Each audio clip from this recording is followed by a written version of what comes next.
Some of the most fascinating stories in the world of movies and Hollywood are the things that never happened. For example, of course, one of the most famous ones, Tom Selleck was supposed to be Indiana Jones. Never happened. Will Smith was supposed to be Neo in The Matrix. Never happened. It's the little things that never. Peter Jackson was supposed to produce a Halo feature film. Never happened. Well, here's one that never happened that I didn't know about until just the other day. When actually, Rob, you were the first one to send me the link to this. But Adam Driver, phenomenal actor, who of course played Kylo Ren in the recent Star Wars films. He's now come out and revealed that he and Steven Soderbergh put together a Kylo Ren sequel that would take place after the events of Star Wars: The Rise of Skywalker, a movie I never like to talk about. And again, you heard that right. Steven Soderbergh, which is wild, wrote and was going to direct. And it got shot down, even though Lucasfilm and Kathleen Kennedy wanted to do it. This comes to us from Deadline, who write the following. This is Adam Driver talking. I always was interested in doing another Star Wars, Driver said in an interview with AP. I had been talking about doing another one since 2021.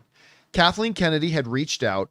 I always said, with a great director and a great story, I'd be there in a second. I love that character and I love playing him. Driver detailed a concept for the film, which Steven Soderbergh wrote a script for, which the actor says was one of the coolest effing scripts I had ever been a part of. We presented the script to Lucasfilm. They loved the idea. They totally understood our angle and why we were doing it, Driver said. So we took it to Bob Iger and Alan Bergman, and they said no. They didn't see how Ben Solo was alive, and that was that. All right. There's actually a couple of really interesting nuggets in this that I don't think people are paying attention to on the surface. And we'll get to that in a second. Let me talk in a macro sense for a minute. Big picture. Big picture, my first thought is, that could have been cool. Steven Soderbergh wrote it. Adam Driver saying it's one of the coolest scripts I've ever read, blah, blah, blah. At the same time, Kylo Ren was done. I'm at the same time, I don't think you do anything that is even remotely called a sequel to Star Wars: The Rise of Skywalker. I just think they needed, with the damage that movie did, I think it was probably the right decision to let it go. Like, even if they had a great idea for it, you let it go. And so on the one hand, do I want to get my hands on this script and read it? I absolutely do. Yeah, me too. But Top I got to say, if I'm a studio head coming out of what those Star Wars films are and Kylo, listen, I said the same thing about Rey. I like the Rey character. I do. And I love Daisy Ridley, but I do not think they should be making a Rey movie. And I feel the exact same way about Kylo Ren. I love Adam Driver. I think Kylo is a potentially really interesting character. There are cool things you can do with him. Absolutely. I think it was going to be called The Search for Ben Solo. I think they said was going to be the title of it. But you have to let it go. And so I kind of feel that way. But Rob, here's the thing that really caught my attention that I don't see anybody talking about.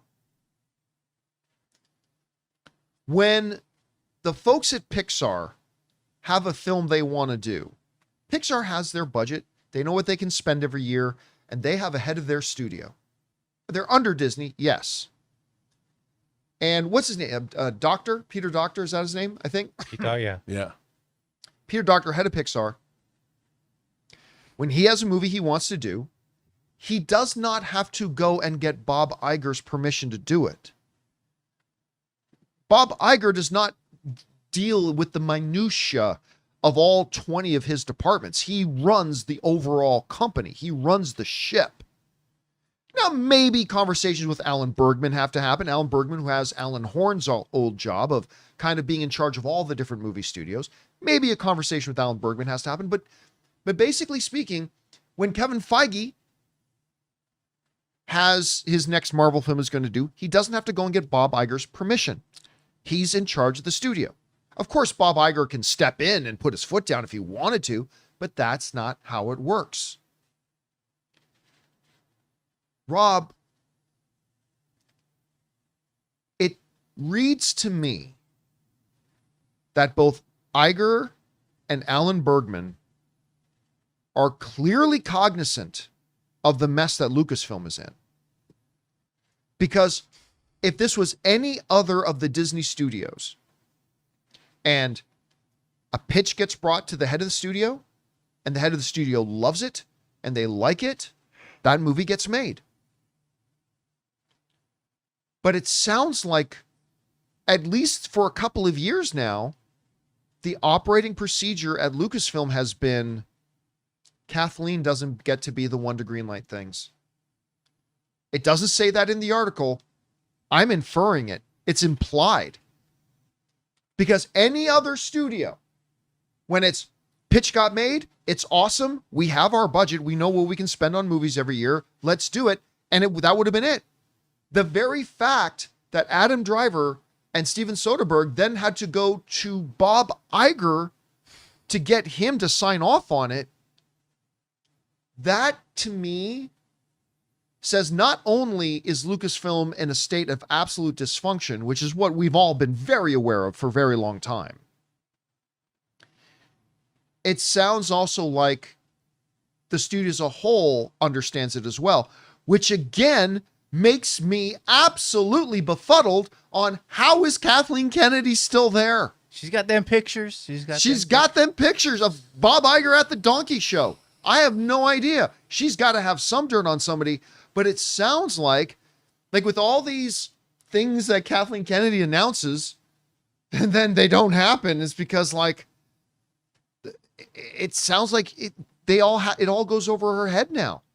Again, I'm inferring a lot here, Rob, from two lines in an article. I fully admit that 100%. But man, when I saw that, it's like no other studio does that have to happen. No other studio does that have to. Do Luke and Abdi have a film they want to make? They make the film. Unless it's going to be like a $400 million film. Well, then you probably got to go to Big Papa Dave. But I mean, this seemed really awkward to me. Guys, we want to take a second to thank the sponsor of today's video, Zapier. You know, one of the biggest game changers of the past year has been AI. But let's be real, just talking about AI doesn't actually make your day any more productive. What does make it more productive is finding tools to put AI to work for you. And that's where Zapier comes in. Zapier is the easiest way to take AI and plug it directly into the apps and processes that you're already using every day. No IT bottlenecks, no complexity, just results. For me, it's been about saving time on repetitive stuff so I can focus on the work that matters and I actually enjoy. And it's not just me. Over 3.4 million companies are already using Zapier to streamline everything from sales and marketing to IT and HR. With their AI orchestration platform, you can connect top AI models like ChatGPT or Claude right into the apps you already use. So whether it's automatically enriching leads, coaching your sales team, or even resolving IT tickets,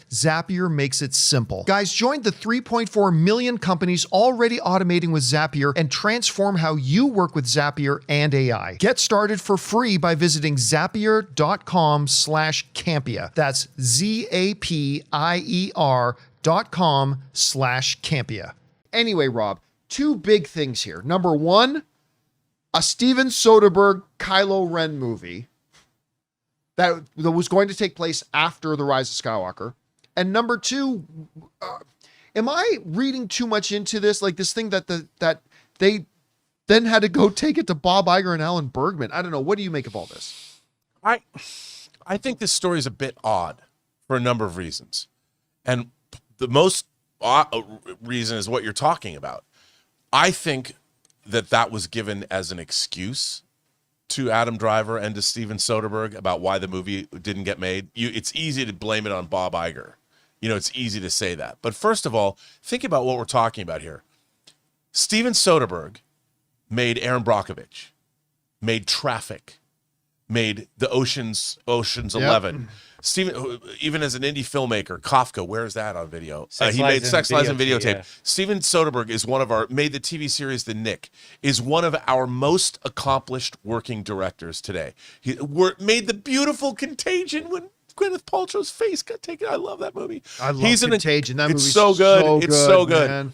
I mean, he made all of these movies. So him alone, he actually sat down and wrote a script, a finished Star Wars script. Star Wars I mean, that's what Adam Driver's saying. And let's give him the benefit of the doubt. And walks in to, I think that's a political situation where you go in with Adam Driver. And how do you say no? Like, this is big news. This would have been huge.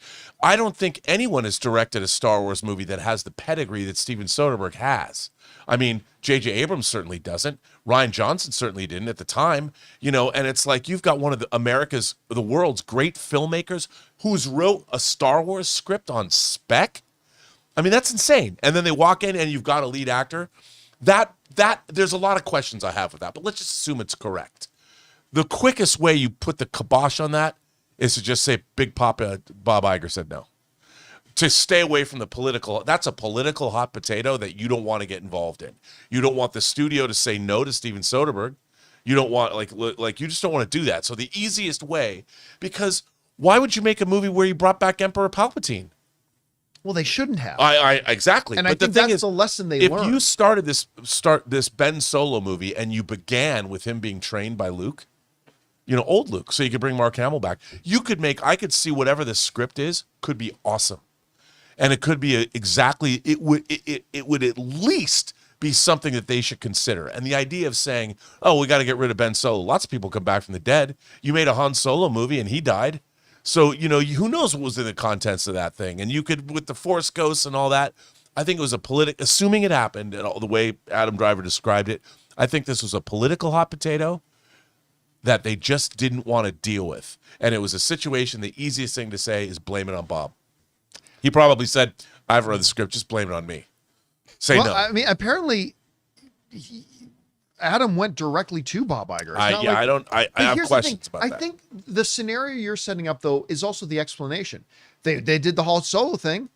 Yeah, they did the Han Solo thing, and look how that turned out. Mm-hmm. I'm willing to bet dollars to dimes on this. If Adam Driver, as a producer, not as the actor, if Adam Driver and Steven Soderbergh had walked into Bob Iger's office with a Star Wars script, say likened unto Starfighter, something totally removed from The Rise of Skywalker, something totally removed from Rey and Kylo and all that kind of stuff, I will bet you money that if they walked into Bob Iger's office with that, like some fresh new Star Wars idea, I bet we're talking about this new movie that's coming in 2028. I honestly think the only reason they shoot that down is because, guys, we need to move past this stuff that we did with JJ and all. We need to move past it. It's too divisive with our fan base. That character died, which really is why I don't think the Rey movie's ever going to happen. I mean, I could be wrong about that, but that's my guess. But I think if this had been a Steven Soderbergh Star Wars pitch about anything else, I think we're talking about the next Star Wars movie being a Steven Soderbergh movie. I just want to know if that script really exists. And I was one of the first people to break the Duel of the Fates script. Yes, you were. So if you want to send something in my email box, I'll keep your identity confidential. All right, guys. Question is for you. What do you think about this?